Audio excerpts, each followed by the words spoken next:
Hello everyone and welcome back to my channel, and in this short video I will tell you that how you can easily find all your reels on Facebook. That's quite simple, interesting and easy, so make sure to watch the video till end so you don't make a single mistake. So guys, first of all, open up the Facebook app on your phone.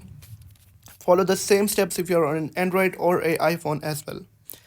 Then you'll have to tap on menu on the bottom right corner, and then tap on the gear icon on the top right corner to head over to the settings. And now you'll have to scroll down all the way until you find activity log. Now once you found it, tap on activity log, and then you'll have to tap on your Facebook activity on the top, and it will pop up with a lot of different options. And right here you'll be able to find an option of reels as well.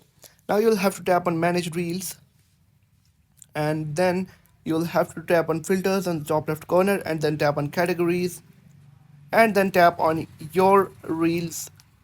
And right here you will be able to find all the reels that you have uploaded on Facebook.